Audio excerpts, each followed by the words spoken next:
Hello नमस्कार, welcome to inculcate learning. 80th class है जी। 3 जनवरी का पेपर, यानी जो अभी जैन में अपने पेपर हुए हैं वहां पे जो पेपर 1 आया था वो हमें डिस्कस करने शुरू करने हैं। अभी तक 79 क्लासेस तक हम अगस्त 2024 में जो पेपर्स आए थे वहां तक सारे पेपर डिस्कस कर चुके हैं। तो 79 क्लासेस में आपको आई थिंक 2022-23 कुछ शुरू किया था हमने, सो वहां से लेके अब तक के बहुत सारे पेपर्स आपको दिख रहे हैं। मॉक टेस्ट की आपको जरूरत होती नहीं है पेपर 1 में। ओके, तो यूजीसी नेट पेपर 1 के पीवाईक्यूज हमें कवर करने हैं। 3 जनवरी का शिफ्ट 1 में जो एजुकेशन के लिए पेपर 1 आया था, यानी शिफ्ट 1 में जो पेपर थे उन सब में यही पेपर रहा है। तो 50 क्वेश्चंस हम डिस्कस करेंगे। This is presented by me Raveena. Videos informative लगे तो इनकलकेट लर्निंग को लाइक शेयर सब्सक्राइब आप कर सकते हैं, इट्स एब्सोल्युटली फ्री। चलिए एक क्वेश्चन का आंसर करती हूँ। पहले एक बच्चे ने पूछा था कि मैम मैं ना, आप जब डाटा इंटरप्रिटेशन का क्वेश्चन करवाते हो ना, सो मैं खुद से जब करके देखती हूँ आपके बिना देखे, आपकी वीडियो बिना देखे वही क्वेश्चन, सो वो मुझे समझ नहीं आता और मुझे बहुत टाइम लगता है और मैं इंटरप्रेट नहीं कर पाती।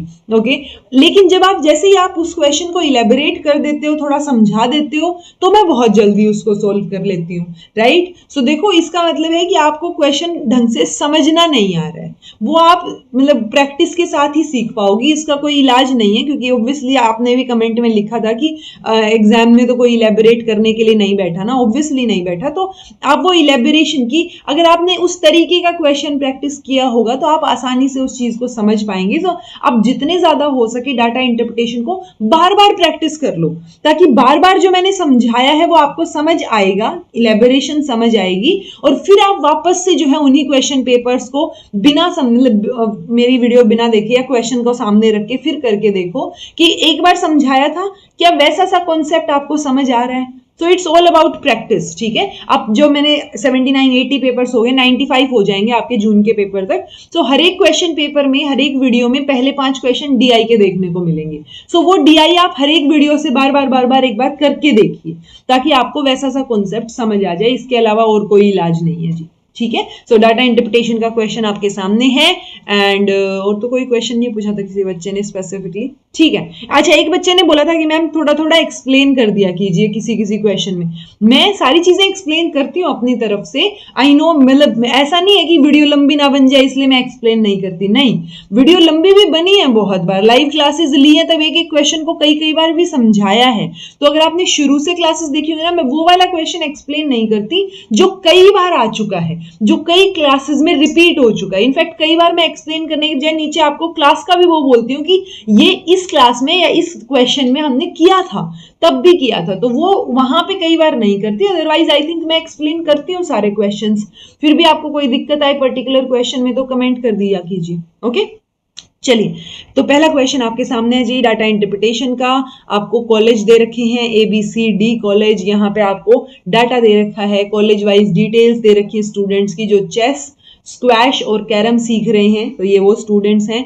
Total number of students college में कौन से हैं जो चेस सीख रहे हैं, स्क्वैश सीख रहे हैं, कैरम सीख रहे हैं, उन सबको जोड़ दोगे तो उस कॉलेज के टोटल नंबर ऑफ स्टूडेंट्स आ जाएंगे। हर एक बच्चा जो है वो एक ही गेम में पार्टिसिपेट कर रहा है, यानी एक जगह पे ही काउंट होगा वो बच्चा, तो कंफ्यूजन क्रिएट ही नहीं होगा। Number of students learning chess वो ज्यादा है सभी कॉलेजेस में जो स्क्वैश सीख रहे हैं उससे। ठीक है, तो ये चीज इन्होंने यहाँ पे क्लियर कर दी है। तो अब हमें यहां से देखो, जो मैं आपको बोलती हूँ ना कि आप एक क्लियर कट टेबल बनाया करो, फेयर तरीके से सोल्व करने की कोशिश किया करो। जैसे तो आपको वो सोल्व किए हुए के नंबर मिलने, वो आपके लिए हैं। वो आपको इस क्वेश्चन से पता चल जाएगा कि कितना जरूरी है क्लैरिटी से कोई चीज लिखना। जब आप लिखते हो ना उसको सोल्व करते टाइम, तो आपको कुछ चीजें तो लिखते टाइम ही क्लियर हो जाती हैं। अब देख के बड़ा कंफ्यूजिंग लग रहा होगा कि total number of students learning chess और स्क्वैश दे रखे हैं, डिफरेंस दे रखा है, कैरम वाले बच्चों का परसेंटेज दे रखा है, टोटल स्टूडेंट्स भी नहीं दे रखे हैं, कैसे सोल्व करें। क्वेश्चन क्या पूछ लिया, number of students learning carrom in college C, तो सी में जो कैरम सीख रहे हैं यानी ये 40%, कितने परसेंट लेस हैं number of students learning college a में चेस, पर कॉलेज ए में सिर्फ चेस तो दे ही नहीं रखा, कैसे सोल्व करें। राइट, सो वो कंफ्यूजन तभी क्रिएट हो रहा है जब आपने इसको करके नहीं देखा है। आप करके देखोगे तो आपको क्या समझ आएगा। देखो टोटल नंबर ऑफ स्टूडेंट्स, यानी मैं मान रही हूं, मान लो चेस में x है, y में स्टूडेंट है, मतलब जो स्क्वैश सीख रहे हैं वो y से डिनोट कर रही हूं मैं। ठीक है, तो यहां पे एक इक्वेशन नहीं बन गई, x plus y is equal to 2100 और x माइनस वाई, क्योंकि डिफरेंस है ना, इज इक्वल टू 300। मैं यहां से x की वैल्यू निकालती हूँ, y प्लस 300 हो गई। अब मैं ये y प्लस 300 को यहां रख दूंगी x की जगह, तो मेरी y की वैल्यू आ जाएगी। तो y की आ गई, यानी चेस ये स्क्वैश वाले आ गए। टोटल में से मैं y की वैल्यू माइनस कर दूंगी तो चेस आ जाएंगे, चेस जिन्होंने सीखा है। ओके, तो इस तरीके से आपको कैलकुलेट करना पड़ेगा जी। मैंने आपके लिए कैलकुलेट कर दिया है, ये देखो फॉर कॉलेज ए जो मैंने अभी अभी आपको बताया कि कैसे आप सोल्व करोगे, ऐसे ही सी कॉलेज के लिए भी आप सोल्व करोगे। तो ये चीज यहां तक सोल्व हुई आपकी, देखो y आ जाएगा, x आ जाएगा, ठीक है। अब 2100 आपके पास है, मान लो 2100। चेस और स्क्वैश वाले, कैरम वाले नहीं है। कैरम वाले क्या है, 30%, यानी कि जो टोटल है मैंने उसको मान लिया z, तो टोटल का 30%, यानी z का 30%, और उसमें अगर 2100 जोड़ दूंगी तो वो टोटल के बराबर हो गया, यानी वो z के बराबर हो गया। ओके, सो बस थोड़ा सा कंफ्यूजन मत क्रिएट करना लंबा क्वेश्चन देख के, बट सोल्व हो रहा है आराम से। सो 2100 प्लस 30% ऑफ z, यानी टोटल का, इज इक्वल टू z। तो यहां से आपकी टोटल की वैल्यू आ गई 3000। अब उसका 30% निकाल लो, 900 आ गया।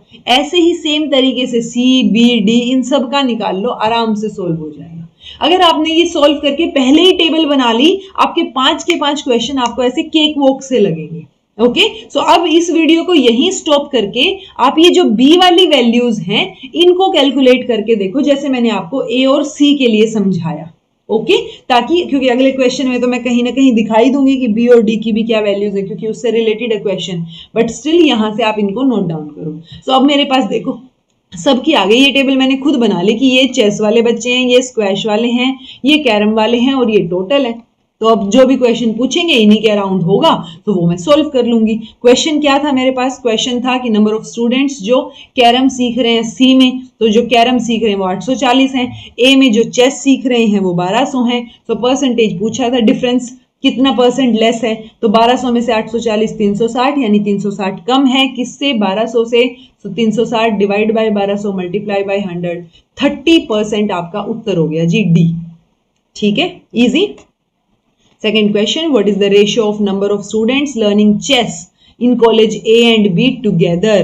तो अब देखो ना, ए का तो हमने निकाल लिया था, बी का मैंने आपको निकालने को बोला है। सो ए और बी वाले चेस के जो बच्चे हैं उनको जोड़ दो, और दूसरा डी कॉलेज में जो कैरम के बच्चे हैं वो, तो उनका रेशियो निकाल दो, यानी ए बी वाले ऊपर डिवाइड बाय कॉलेज डी।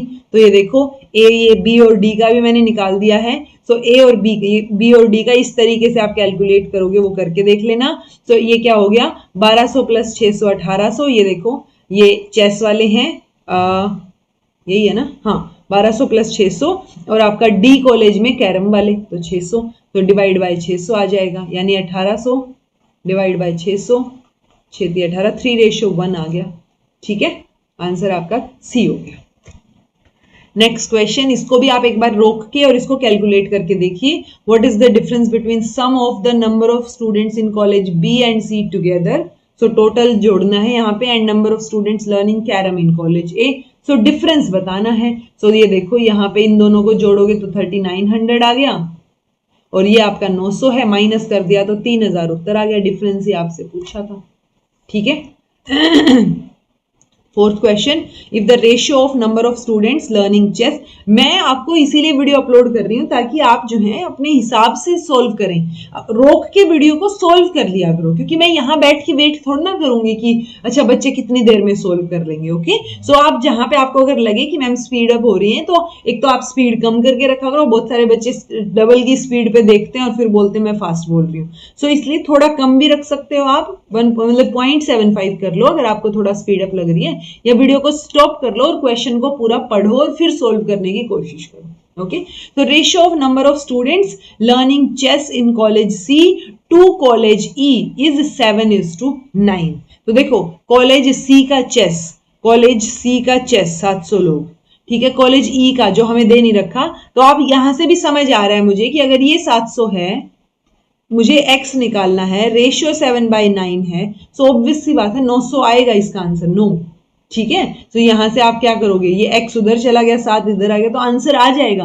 तो सीधी सी बात है 900 आ गया पहला तो।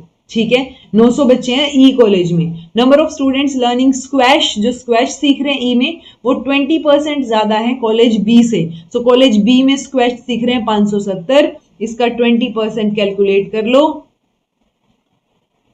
7 दूनी 14, 5 दूनी 10 और 1, 7 दूनी 14, 1, 5 दूनी 10 और 1 11, 114। तो 570 में 114 जोड़ लो, 7 और 1 8, 5 और 1 6, 684 बच्चे ई में जो स्क्वैश सीख रहे हैं। ऐसे ही डी वाले में जो है, कॉलेज डी में जो कैरम सीख रहे हैं, यानी ये जो 600 है इसका 30% कम है, तो 600 का 30% निकालो, 600 में से माइनस कर दो और बाकी जो 3 चीजें आ गई उनको जोड़ दो। यही तो पूछा है आपसे, टोटल नंबर ऑफ स्टूडेंट्स। तो 900, 684 प्लस 420, आंसर आपका 2004 आ जाएगा। ठीक है।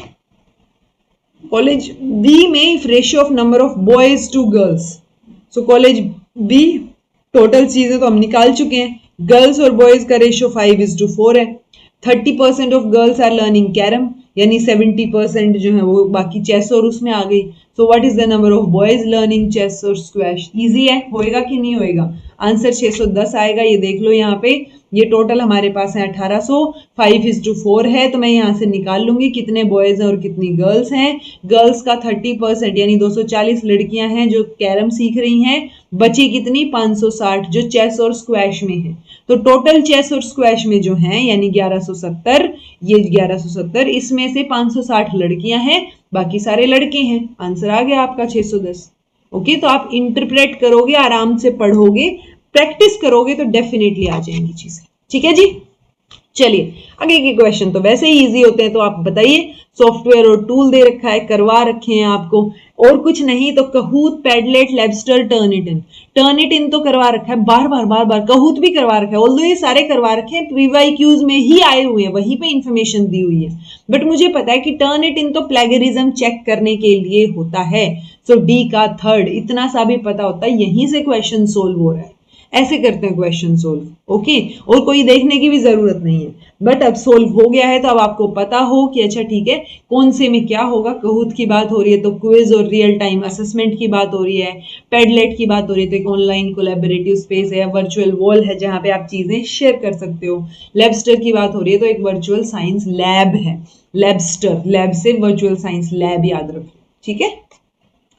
देन है जी सोशल, ये क्वेश्चन नया अलग हो सकता है आपके लिए। Identify the forms of social desirability bias, यानी सोशल लेवल पे जो डिजायरेबिलिटी है आपकी उसकी तरफ बायसनेस।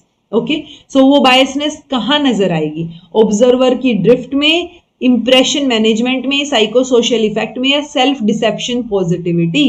तो देखो आप सोशल लेवल पे आप चाह रहे हो कि आपको पसंद किया जाए, ठीक है, सो वो चीज को शो करने के लिए एक बायसनेस है आपके अंदर। सो आप इंप्रेशन बनाना चाहोगे बार बार, और आप सेल्फ डिसेप्शन यानी बहुत अपने लिए आप बहुत हद पॉजिटिव हो वो। तो ये दो चीजें जो है वो सोशल डिजायरेबिलिटी बायसनेस में आएंगी। आंसर बी और डी होगा। इसका मतलब है tendency of individual to give responses that they believe will be perceived favourably by others, यानी आप अपने बारे में पॉजिटिव हो, ये बाकी लोग भी पॉजिटिवली या फेवरेबली लेंगे उस चीज को।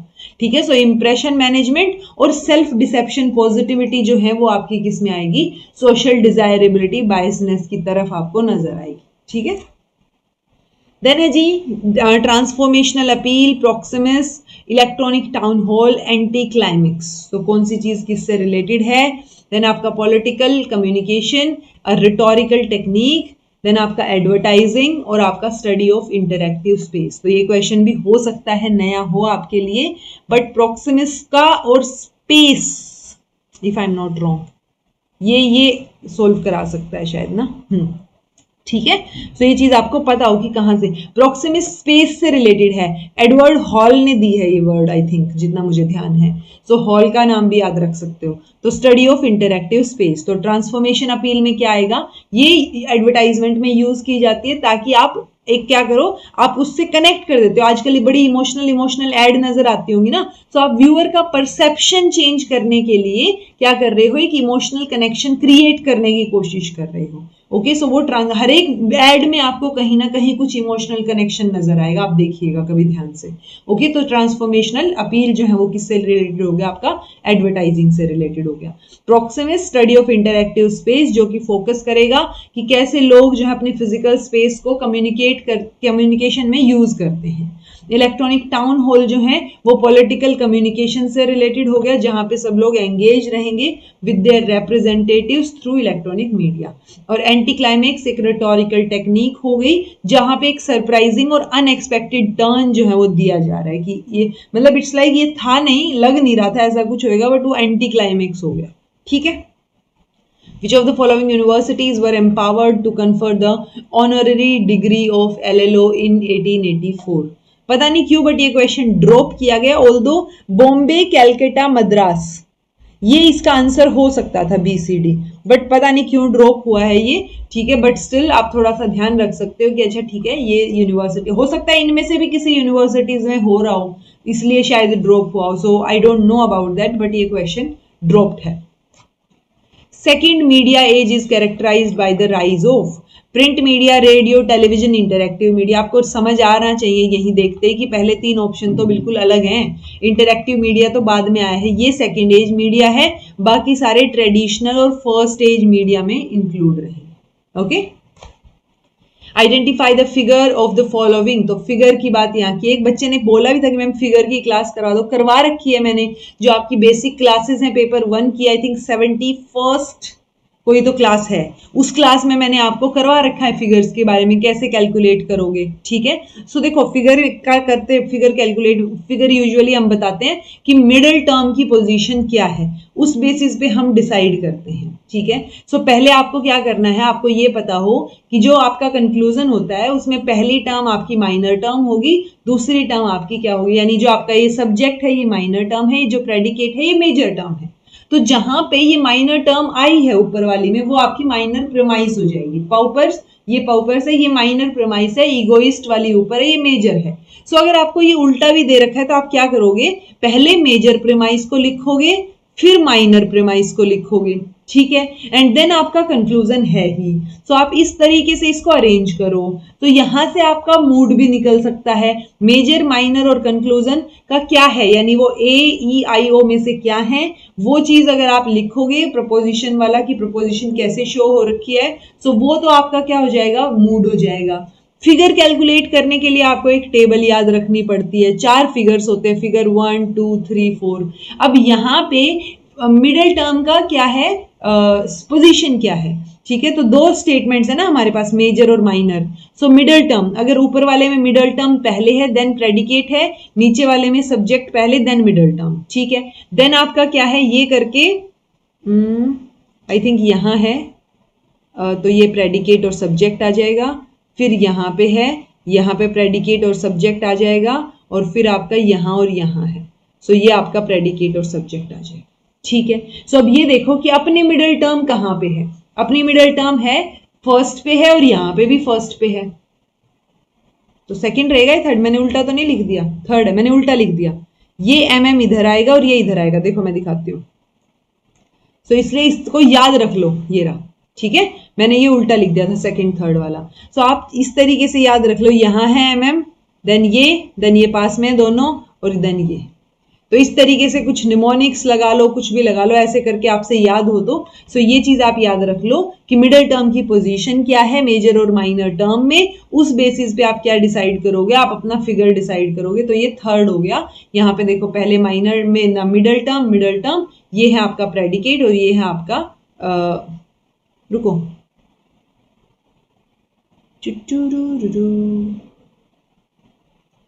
थर्ड, बेसिकली मिडिल टर्म पहले, इतना ध्यान रखो। ये सब्जेक्ट प्रेडिकेट इसका लेके चल रहे हैं हम, ये सब्जेक्ट ये प्रेडिकेट, तो मैंने क्या लिख दिया, इसको भी यहाँ सब्जेक्ट, अदरवाइज इस टर्म के लिए तो ये प्रेडिकेट है ना, तो ये सब्जेक्ट और ये प्रेडिकेट, ऐसे आप शो करोगे। ओके, ये S और P कंक्लूजन के बेसिस पे डिसाइड कर रखे हैं। ओके, कंक्लूजन का सब्जेक्ट और प्रेडिकेट है।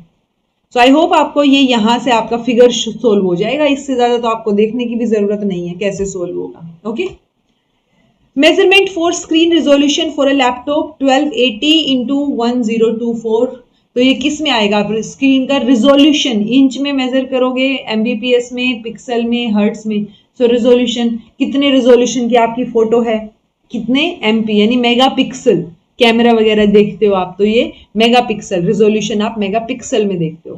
ठीक है, देन है a student that involves manipulation and control of independent variable to assess if they cause a change in dependent variable. So it relates to easiest question. dependent independent variable का ये दे रखा है कि independent को अगर आप change कर रहे हो, control और manipulate कर रहे हो, तो वो कितना change हो रहा है आपका dependent. ठीक है, सो वो चीज है. सो एक्सपेरिमेंटल में होती है ये चीजें, आप एक्सपेरिमेंटल में ही क्या करोगे, चेंज कर सकते हो, मैनिपुलेट कर सकते हो चीजों को. Arrange the following in correct order of their appearance in APA style of writing.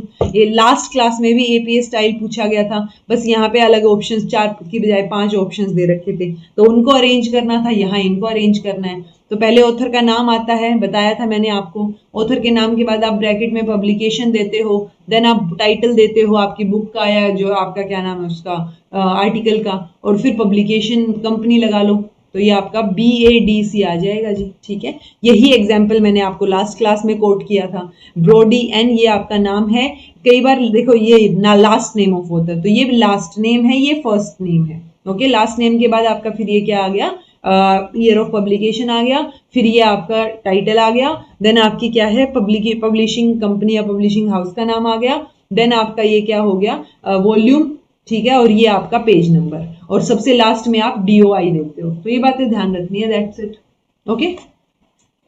Of the new universities set up between 1920 and 30, a purely affiliating university was. So कौन सी यूनिवर्सिटी जो है वो affiliating थी. तो ये क्वेश्चन इट्स लाइक आपको देखते ही ऐसे लगेगा कि रटने वाला क्वेश्चन है, मुझे नहीं आता तो इसको छोड़ दो. ठीक है, ऐसे क्वेश्चंस पे टाइम वेस्ट नहीं करना है जो आपको नहीं समझ आ रहे हो. आप देखोगे घूम फिर के 5 से 7 क्वेश्चन आपके बनेंगे जो अगर आपने छोड़ भी दिए कि नहीं आते, या आपने उनमें जो है गैस कर दिया थोड़ा सा. ओके, सो देखो ये चीज तो आपको करवा रखी थी कि नागपुर, लखनऊ, पटना, ये वाली यूनिवर्सिटीज के नाम बार बार आए PYQs में कि ये कब एस्टेब्लिश हुई है. सो ये चीज तो करवा रखी है एस्टेब्लिशमेंट, बट यहाँ पे क्वेश्चन में ही कंफ्यूजन था, ये क्वेश्चन भी ड्रॉप था, बिकॉज नागपुर यूनिवर्सिटी 1923 में, लखनऊ 1920 में, पटना 1917 में, और रंगून जो है वो पहले कॉलेज हुआ करता था, बाद में रंगून यूनिवर्सिटी एक्ट लेके आए ये लोग, यूनिवर्सिटी ऑफ रंगून एक्ट, वो भी 1920 में ही आया, जिसमें ये कॉलेज 2 कॉलेजेस को मिला के यूनिवर्सिटी बनाई थी. ओके, सो टेक्निकली ये 1920 में है, ये भी 1920 में है, ये 1923 में है. सो हो सकता है यहाँ नोट का पूछना हो उन्होंने, बट स्टिल क्योंकि ये वाली तो 1917 में है, तो यहाँ पे कुछ ना कुछ गड़बड़ थी शायद, तो ये ड्रॉप्ड था क्वेश्चन. सो बाकी सारी यूनिवर्सिटीज ऑलरेडी 1920 से 30 के बीच में ही है. ओके, अगेन ये वाले क्वेश्चंस तो वैसे ही आपको इजी लगने चाहिए, इतनी बार कन्वर्जन करवा दिया है. ये कॉन्सेप्ट पर्टिकुलरली आप देख लो, मैंने VIP क्लास में भी करवाया था, मैंने आपको कई बार सोल्व भी करवाया है PYQs करवाते टाइम, तो ये चीज आपको ध्यान रखनी है. मैं अभी भी करवा देती हूँ एक बार, एक क्वेश्चन एक पोर्शन बता देती हूँ, बाकी आप कर लीजिएगा.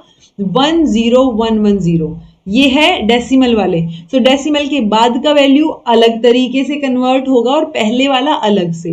जो मैंने आपको ये तरीका बता रखा है 2 की 0, 2 की 1, 2 की 2, 2 की 3, 2 की 4, ये वाला है बिना डेसिमल वालों के लिए, यानी पहले वाले पोर्शन के लिए. तो ये क्या हो गया 1, 2, 2 दूनी 4, 4 दूनी 8, 8 दूनी 16. अब यहाँ पे वैल्यूज रख दो 10110, तो मल्टीप्लाई करके प्लस कर दो. तो it's like 0 plus 2 Ekam 2 plus 4 plus 0 plus 16, 16 और 4 20 और 2 22, यानी पहले वाला तो क्या हो गया 22.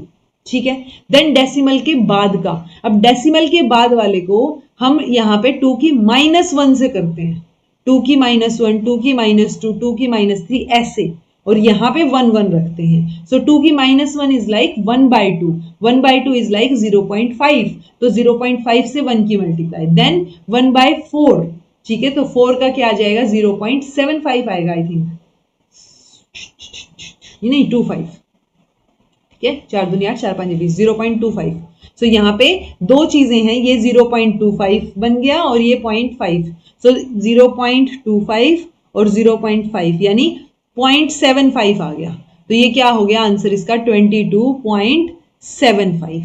ठीक है, ये कन्वर्जन हुआ डेसिमल में. सो ऐसे ही आपको बाकी वैल्यूज डेसिमल में कन्वर्ट करनी है. यहाँ 2 था, अब 2 की जगह 4 रखो, यहाँ पे 4 रख दो, फिर यहाँ डेसिमल के बाद वाले के लिए 4 -1, 4 -2 ऐसे, यहाँ पे 16 का -1, 8 का -1 ऐसे. ओके, तो ये बात आपको सोल्व करनी है, सोल्व करनी आनी चाहिए। मुझे ये भी बताना कि मैंने ये गड़बड़ तो नहीं कर दी सोल्व करने में, ये ठीक है या नहीं। तरीका यही रहेगा। ओके, आंसर आपका CABD आपका आंसर रहेगा। सी वाले का, चलो सी का सोल्व करके देख लेते हैं एक बार। ठीक है, 8 का 0, 8 का 1, 1, 8, 8 दूनी 16, 8 ते 24 और 2 एकम 2 यानी 26।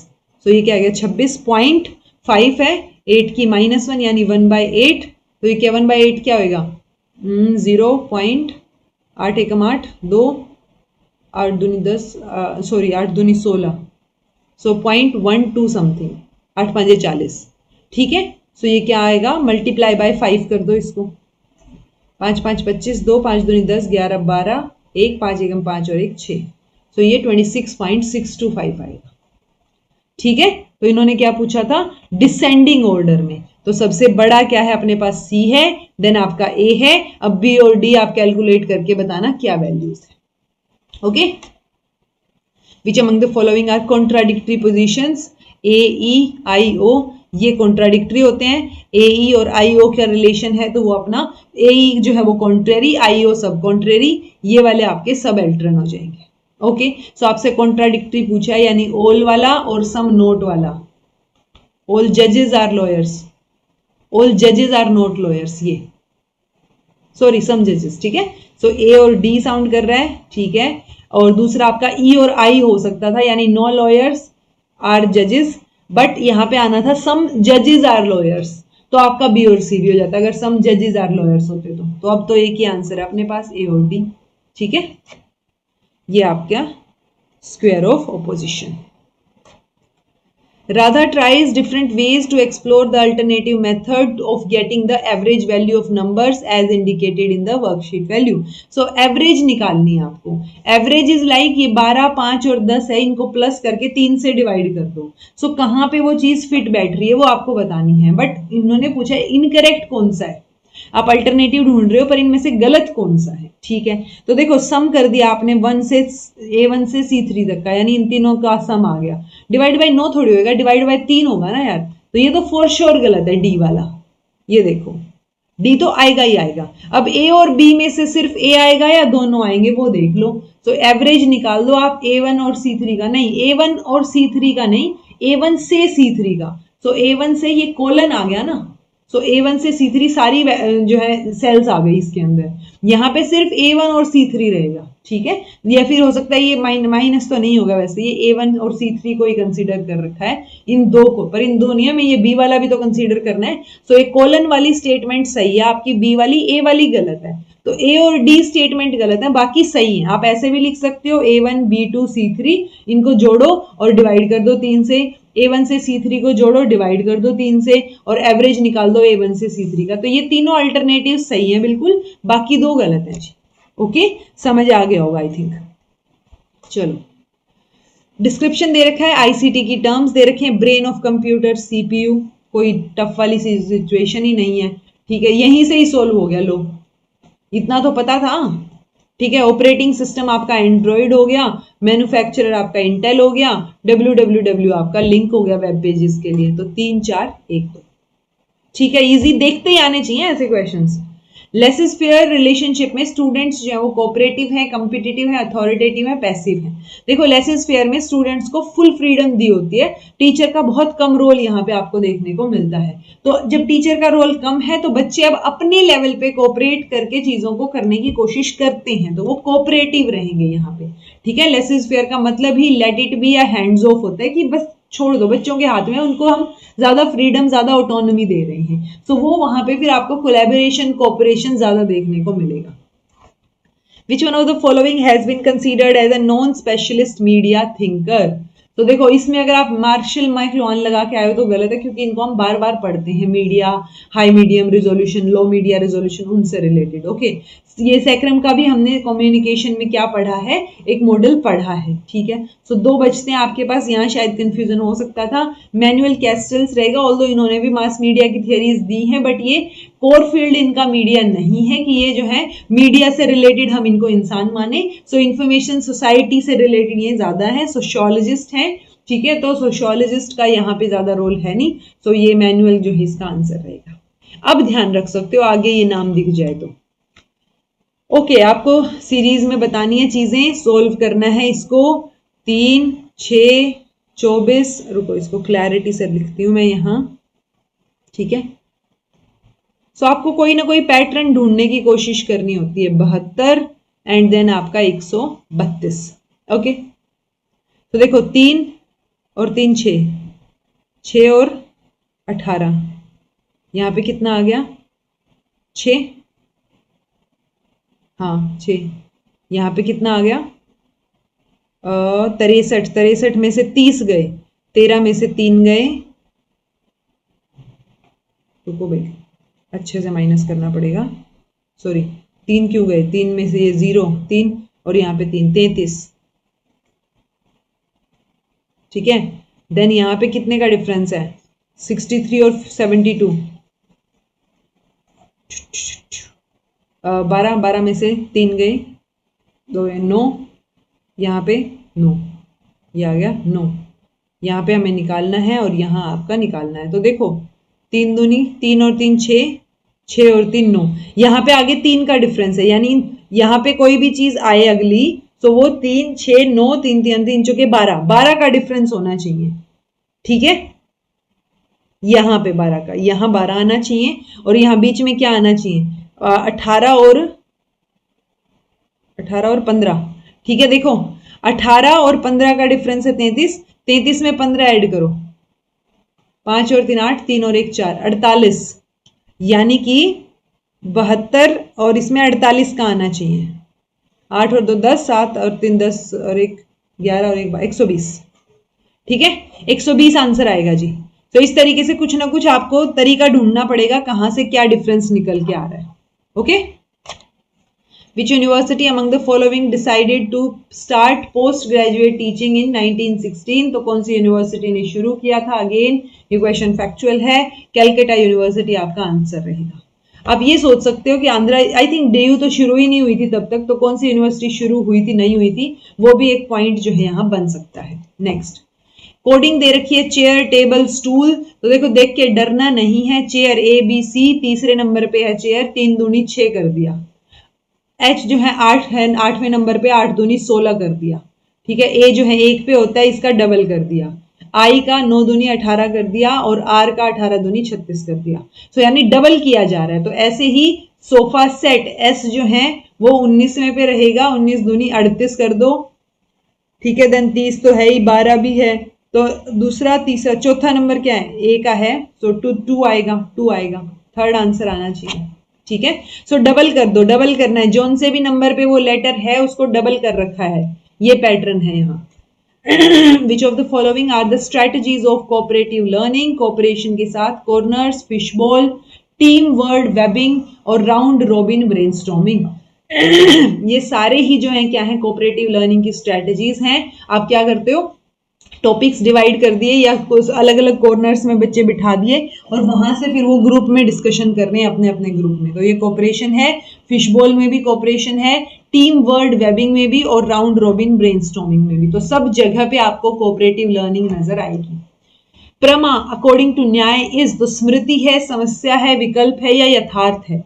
सो प्रमा क्या है, नॉलेज को बोलते हैं ना हम, तो यथार्थ मतलब ट्रू नॉलेज, जैसा है वैसा ही, जैसे हम शब्द की बात करते हैं या किसी ने बोल दिया, तो यथार्थ मतलब रियलिटी, जैसा है वैसा उसकी बात करते हैं। विकल्प ऑप्शन, समस्या प्रॉब्लम या डाउट वाली सिचुएशन, और स्मृति या सुनना, तो ये तीनों जो है वो आपके प्रमा से रिलेटेड नहीं आएंगे, ये सही नॉलेज की वो नहीं है। क्योंकि हमने बात की थी ना वैलिड नॉलेज के लिए प्रमाणाज की बात करते हैं, तो ये उनमें नहीं आएंगे, यथार्थ आएगा। ओके, न्याय फिलोसफी में प्रमा मतलब वैलिड नॉलेज और यथार्थ का मतलब तो रियलिटी या ट्रूथ होता है, और प्रमा जो है वो बाकी इन तीनों से अलग है, यानी बाकी ये तीन जो है वो फॉल्स नॉलेज की तरफ इशारा करते हैं। विच of the following is a की इंग्रेडिएंट? ये क्वेश्चन इतनी बार आ चुका है, मैंने लिटरली सर्च किया कितनी बार आया, 3 बार, तो 3 PYQs में मैंने करवा रखा है, ठीक है।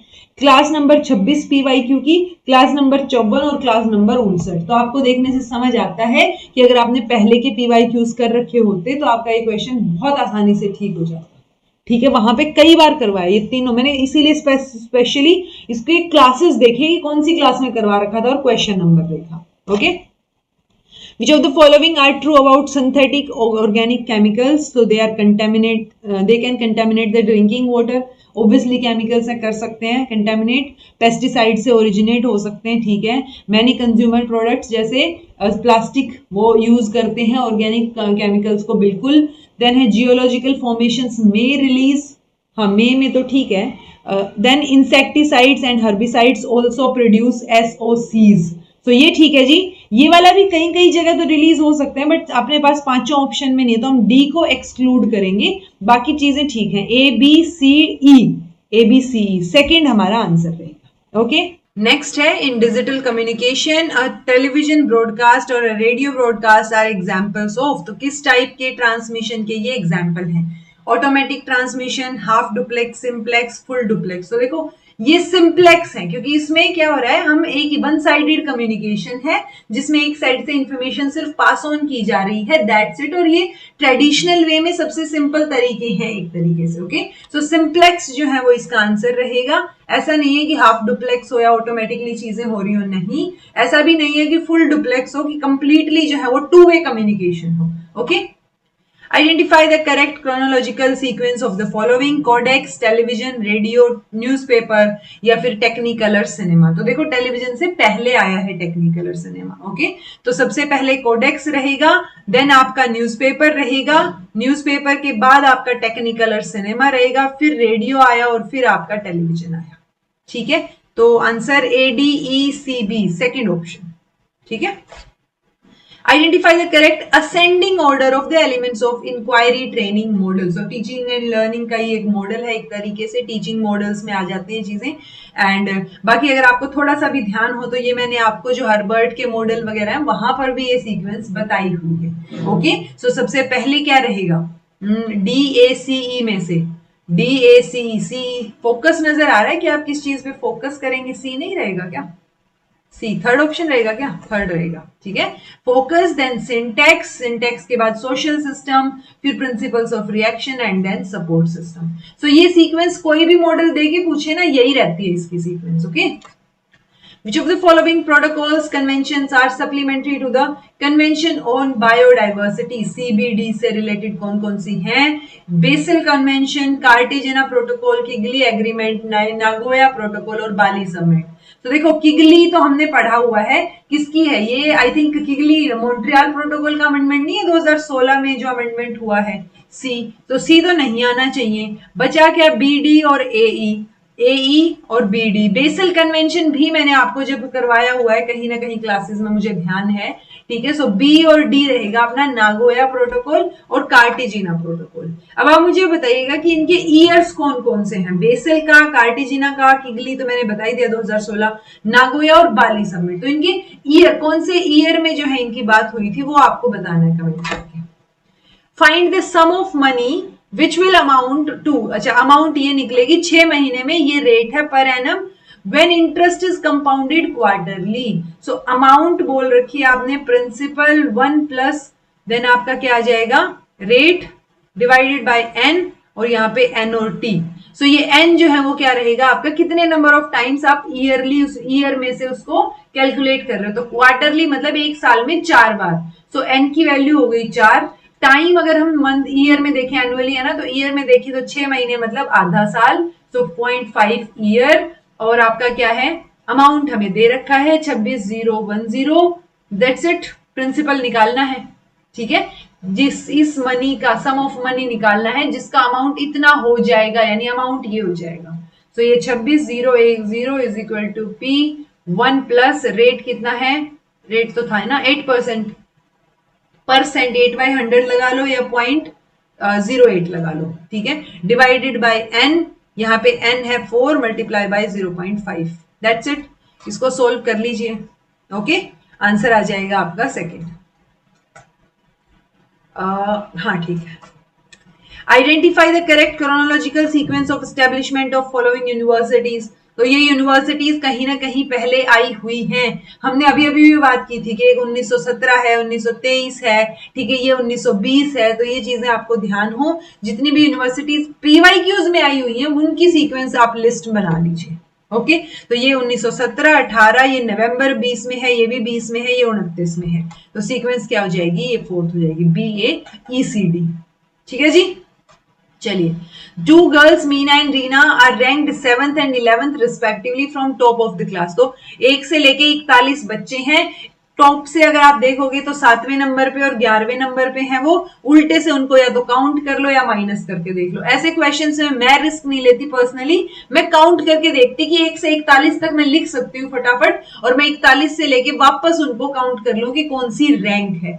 ओके, क्योंकि यहाँ पे बहुत मामूली सा कंफ्यूजन होता है, कई बार आप माइनस करने में भी 35-36 कर सकते हो। ओके, तो ये क्या है, 35 रहेगा और 31 रहेगा, या 35-33 रहेगा? आंसर आपका फोर्थ रहेगा जी, 35 और 31। ठीक है, चलिए।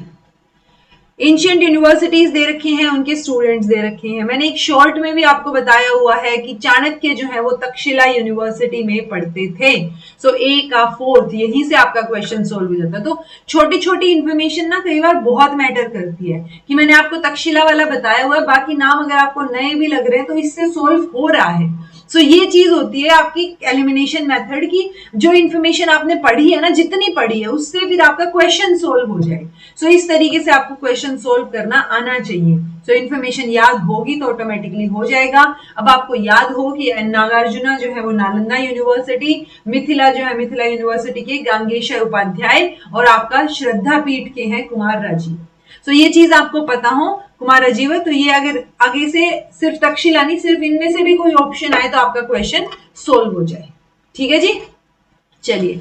What is the correct sequence from minimum to maximum flux of following components of electromagnetic radiations in solar radiation reaching earth? तो धरती पर पहुंचने में मिनिमम टू मैक्सिमम फ्लक्स आपको पूछ रखा है। तो इलेक्ट्रोमैग्नेटिक रेडिएशन का स्पेक्ट्रा अगर आपको याद होगा तो ये चीजें पता होंगी कि हम यहाँ पे जो है वो गामा से शुरू करते हैं, गामा, एक्सरे, तो वो सारी चीजें मैंने आपको करवा रखी हैं। तो गामा रहेगा पहले, सी, देन आपका सी है ना, सी के बाद आपका यूवी रहेगा, यूवी के बाद आपका विजिबल और इंफ्रा। तो आपका सेकंड नहीं होना चाहिए, फर्स्ट मतलब सी डी बी ए, सेकेंड ही फर्स्ट, ये तो था ही ना, सी डी तो श्योर ही था। ठीक है, तो ये आपका सी डी बी ए, ये है आपका स्पेक्ट्रम। अब आपको ये याद होना चाहिए, यहाँ gamma, X ray, UV, then visible, infra, microwave, radio wave. तो आपको पता हो कि इनकी वेवलेंथ शॉर्ट होती है, शॉर्ट से लॉन्गर वेवलेंथ तक कौन कौन सी चीजें, क्या सीक्वेंस है, वो याद होनी चाहिए। Which of the following can be a part of bioaccumulation and biomagnification? जो बायोमैग्निफाई होता रहे यानी एक्यूमुलेट होता रहेगा वो अगली स्पीशीज में जब फूड चेन की बात आएगी। तो पेस्टिसाइड्स डेफिनेटली होंगे, हमने डीडीटी का एग्जाम्पल, क्लासिक एग्जाम्पल पढ़ा हुआ है, तो ये तो फोर श्योर आएगा। वोलेटाइल ऑर्गेनिक कंपाउंड, देखो ये खुद ही वोलेटाइल है, यानी ये बहुत जल्दी उड़ जाते हैं, बहुत जल्दी रिलीज हो जाते हैं, तो ये एक्यूमुलेट नहीं होंगे। ओके, देखो बी नहीं आएगा और ए फोर श्योर आएगा, तो आंसर यहीं से ही सोल्व हो गया। अगर आपको सी डी में भी कंफ्यूजन हो, वैसे कंफ्यूजन होना नहीं चाहिए, वोलेटाइल उड़ जाते हैं, वो एक्यूमुलेट नहीं होंगे। परसिस्टेंट, जो परसिस्टेंट रहेंगे, ठीक है, उसमें भी परसिस्टेंट में भी हमने डीडीटी का क्लासिक एग्जांपल पढ़ा है। सो ए और डी आपका सही आंसर है। ओके, जो एक्यूमुलेट होते रहेंगे आगे से आगे, सूट और वोलेटाइल ऑर्गेनिक कंपाउंड्स नहीं होंगे। Idea that thinking is located in social and physical concept, not within an individual's mind, is known as. So within an individual mind नहीं होता है आइडिया, वो सोशल और फिजिकल कॉन्सेप्ट से linked बता रखा है। तो देखो स्कीमा, वो तो हमने कोग्निटिव लेवल पे पढ़ा है, तो स्कीमा तो नहीं रहेगा ये, ठीक है। बायसनेस की भी कोई बात नहीं हो रही है कि कोग्निटिव लेवल पे बायसनेस हो, नहीं, ये तो रिलेट कर रहे हैं सीधा सीधा। ना ही कंफर्मेशन बायसनेस है, सिचुएटेड कोग्निशन है, यानी जो कोग्निशन या जो संज्ञान है वो सिचुएटेड है ऑलरेडी। ये थियोरी एम्फसाइज करती है कि जो लर्निंग या कोग्निशन है वो इंटरवीन्ड है किसके साथ, फिजिकल और सोशल कॉन्सेप्ट्स के साथ, ठीक है। तो सिर्फ दिमाग तक लिमिटेड नहीं मानते इसको, ठीक है। सो इट सजेस्ट कि नॉलेज जो है वो just is not just stored internally, but it is also shaped by environment, social interactions और कल्चरल प्रैक्टिसेस। तो इसको हम क्या बोलेंगे, सिचुएटेड कोग्निशन बोलेंगे। नई टर्म आपने सुनी होगी, बट अब इसको ध्यान रखिएगा, आगे क्वेश्चन आ सकता है इससे।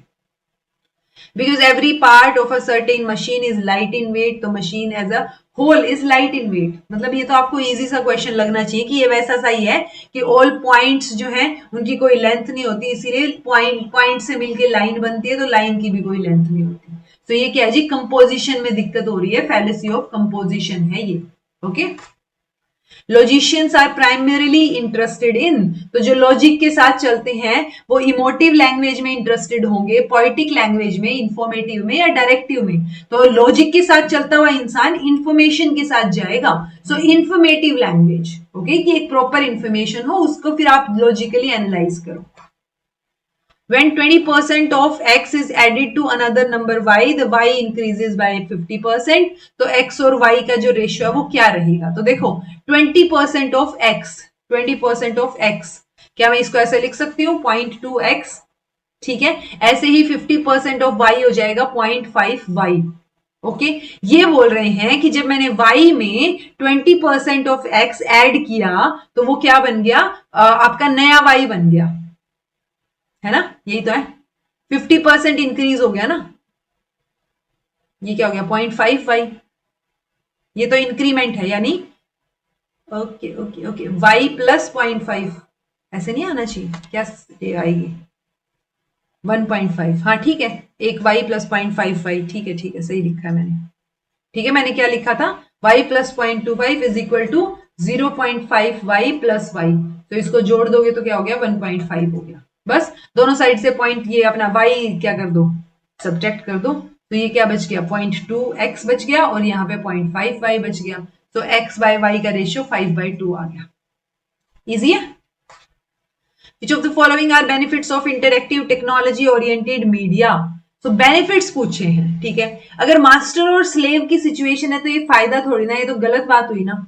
ऑडियंस अगर पैसिव है तो इसमें बेनिफिट क्या हुआ आपका, ठीक है। इंडिविजुअलिज्म एनहेंस हो रहा है, डेमोक्रेटिक डिसेंट्रलाइजेशन हो रहा है, और क्रिएटिविटी को परमिट कर रहा है, ये ऑप्शंस जो है वो बेनिफिट रहेंगे हमारे। ओके, डेमोक्रेटिक लेवल पे आप डिसेंट्रलाइज, इंफॉर्मेशन डिसेंट्रलाइज हो रही है, एक जगह मतलब आपने पावर को या इंफॉर्मेशन को डिसेंट्रलाइज कर दिया है, ठीक है, सबके पास इंफॉर्मेशन पहुंच रही है। एनहेंसमेंट ऑफ इंडिविजुअलिज्म, तो आपका एक इंडिविजुअल पर्सपेक्टिव भी बन रहा है, ताकि आप फिर आप तभी तो इंटरेक्ट करोगे, राइट, और इंडिविजुअल पर्सपेक्टिव बन रहा है तो क्रिएटिविटी भी एनहेंस होगी यहाँ से, तो CDE सही ऑप्शन है। Which of the following advocates the application of methods of natural sciences to the study of social reality and beyond? तो नेचुरल साइंसेस से रिलेटेड कौन सा बता रखा है आपको, एक तो हमने पॉजिटिविज्म और पोस्ट पॉजिटिविज्म का एग्जांपल ना वो कॉन्सेप्ट पढ़ा हुआ है, तो ये किससे रिलेट करता है जी, ये पॉजिटिविज्म से रिलेट करता है। ओके, सिलेबस में भी मेंशन है। ओके, पॉपुलेशन मीन दे रखा है और ये वैल्यू दे रखी है, पॉपुलेशन स्टैंडर्ड डेविएशन आपको निकालना है। ये क्वेश्चन आप तभी सोल्व कर पाते जब आपको एक फॉर्मूला पता हो। ओके, तो ये क्या होता है, standard deviation is equal to under root 1/n, ये आता है आपका एक्स आई माइनस आपका मीन, इसका स्क्वायर डिवाइड बाय n, ये फॉर्मूला रहता है। अब हमें वैल्यू क्या दे रखी है, अगर मैं इसको ऐसे भी तो लिख सकती हूँ एक्स आई का square divide by n minus mu divide by n, mu का स्क्वायर, राइट, ऐसे लिख सकते हैं हम इसको। हमें ऑलरेडी वैल्यू दे रखी है 1/n, अच्छा ये समेशन भी आएगा यहाँ, ठीक है, 1/n समेशन ऑफ एक्स आई का स्क्वायर दे रखा है, म्यू का स्क्वायर मैं निकाल लूंगी, राइट, और मैं इसमें से इसको माइनस कर दूंगी। अग्री, तो ये क्या हो गया यहाँ पे, ये 50 है, 5 5 25, 25 आ गया, और उसका फिर मैं अंडर रूट निकाल दूंगी यानी 5, तो इसका क्या हो गया 5। ऐसे ही 52 में से 4 चौके 16 माइनस गए और उसको अंडर रूट निकाल दो, 52 में से 16 गए तो क्या हो गया, 2 यहां से गए और 4 वहां से, 6, 36, ठीक है, 36 का अंडर रूट 6 6 36, तो इसका 6 हो गया। ऐसे ही 58 और इसका निकल जाएगा, वो आप कैलकुलेट कर लेना। आंसर आपका क्या आ जाएगा, इसका है 5 यानी इसका 4 और इसका 3, 4 और 3, थर्ड आंसर हो जाएगा। ठीक है, ये फॉर्मूला याद रखना, इस फॉर्मूला में से इंफॉर्मेशन दे रखी है ऑलरेडी, तो कोई कंफ्यूजन वाली बात होनी नहीं चाहिए। देन है आपका पैराग्राफ, वीडियो को रोक लीजिए, पैराग्राफ को पढ़ लीजिए, आंसर देने की कोशिश कीजिए। 46 का आंसर रहेगा 4th। अगेन 47th वीडियो को रोकिए, you know the drill, same process है। मैं 1-2 लाइन इसलिए बोलती हूँ ताकि आपको टाइम मिल जाए वीडियो को पॉज करने का, ताकि दिक्कत ना हो कि मैं पहले आंसर दिखा दूं, आंसर रहेगा 2nd। 48th, stop the video, read the paragraph, try to answer the question, answer will be D। 49th ABCD title क्या होना चाहिए सूटेबल, डायग्नोस्टिक इवैल्यूएशन से शुरू किया है, आंसर विल बी सी। सारे पैराग्राफ में ही डायग्नोस्टिक इवैल्यूएशन की बात हुई है। 50th diagnostic evaluation is conducted. अच्छा, कई बार ये भी होता है कि हमें तो डायग्नोस्टिक इवैल्यूएशन का कॉन्सेप्ट आता है, पर यहां पे अगर कुछ और अलग दे रखा है, so please go by the paragraph, यानी जो चीज पैराग्राफ में मेंशन है आप उसी को ही परम सत्य मान के अपने क्वेश्चन सोल्व कीजिए, ठीक है, क्योंकि इन्होंने बोला है read the following passage and answer the questions that follow. तो ये जो फॉलो जो आंसर होता है, इट्स लाइक जो जो यहाँ पे आंसर बन रहा है ना पैराग्राफ के अकॉर्डिंग, वो आंसर देना है। तो अपना दिमाग नहीं लगाना है इसमें, ओके। 50th का आंसर होगा C. This was all about today. 3 जनवरी का पहली शिफ्ट का पेपर आपका हो गया है। टोटल 15 क्वेश्चन पेपर आपके बचे हैं। 95 तक हमें जाना है धीरे धीरे करके। आप लोग भी कंटिन्यूटी में देखते रहिए, क्योंकि लास्ट मिनट पे फिर आप देखेंगे, फिर आप पैनिक करेंगे कि मैं ये तो 10 दिन में 15 दिन में क्या क्या देख लूं। तो प्लीज जो स्टूडेंट्स देखते हैं regularly, hats off to them कि वो अपनी तैयारी जो है वो प्रॉपर कर रहे हैं, ठीक है। So this was all about today. Thank you so much for watching. जो डेली क्वेश्चन प्रैक्टिस कर रहा है ना, या जो वीडियोस देख रहा है कंटिन्यूटी में क्वेश्चन प्रैक्टिस की, वो ऑटोमेटिकली बहुत सारे बच्चों से आगे है, ठीक है। ये बहुत क्लियर है, मैं आपको बता देती हूँ। सो आप ऑटोमेटिकली बहुत बच्चों से आगे हो अपनी तैयारी में, तो बस तैयारी करते रहो। This was all about today. Be happy, keep smiling, subscribe to Inculcate Learning because it is absolutely free. Be consistent in your efforts. Take care. See you in next class.